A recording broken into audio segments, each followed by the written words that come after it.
simbira du'a irraa baraareem jaalalaaf ulfina addunyaa guutuu irraa argateem seenaa ajaa'ibaa fi gorsa barnoota guddaa qabuum taphataa kubbaa miilaa Turkii kan ta'eem Gaanii Kaataan simbira du'a irraa baraareem Istaanbul Turkiittiin taphataan kubbaa miilaa Turkii Gaanii Kaataan yeroo tapha kubbaa miilaa tokko keessatti taateen inni raawwate baay'ee nama ajaa'ibsiiseen qalbii namoota hedduu harkiseem.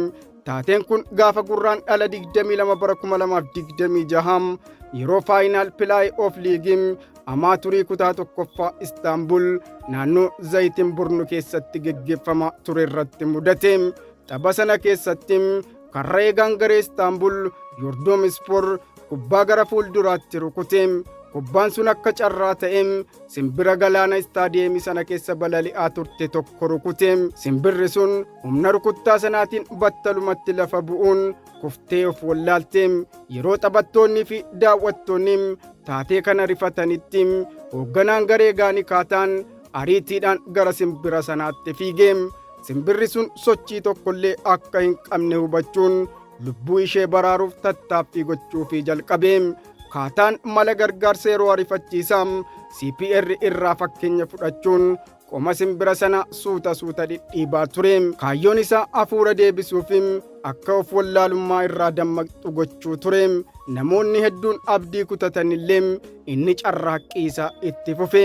Tattaaffii daqiiqaa tokkoof taasiseen booda simbirri sun mallattoo jireenyaa agarsiisuu jalqabde. Ijji ishee banamuufi qaamoleen ishee socho'uu jalqabanii. Kunis lubbuun ishee deebi'aa akka jiru mul'ise. Simbirri sun yeroo of wallaalummaa irraa deebitetti Kaataan suuta ishee kaasuun ogeeyyii fayyaa qarqara dirree jiranitti geesse. Qorannoo irratti taasifameen miidhaan baallee ishee irra ga'e akka jiru mirkanaa'e. Wallaansi barbaachisaanis kennameef. Gareen Istaanbul Yordomispoor tapha xumuraa sana irratti rukuttaa dabbii irratti yoo dadhabellee namoonni hedduun injifannoon guddaan guyyaa sanaa waancaa osoo hin taane hojii gara laafummaa Gaanii Kaataan raawwate akka ta'e dubbatanii. Viidiyoon yeroo inni simbira sana baraaruun miidiyaa hawaasaa irratti saffisaan faca'e. Namoonni addunyaa guutuun hojii taphataa kana baay'ee dinqisiifachuun galateeffatanii.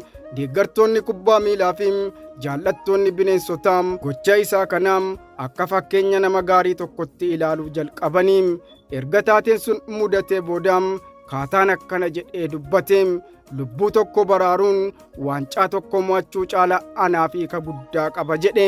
Jechi isaa kun akka inni injifannoo tapha sanaa caalaa lubbuu uumamtootaaf kennu agarsiise. Gaarummaan isaa kun beekamtii heerootu animals jedhu argamsiiseef.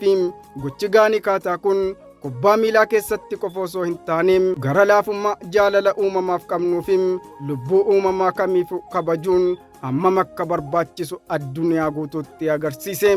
Hojiin taphataa kanaa waan baay'ee natti toleef isiniif illee fidee qoode. Yaada keessan naaf qooduu hin dagatinaa. Ani Abdusalaam Araarsaan ture. Nagaa naaf ta'aa.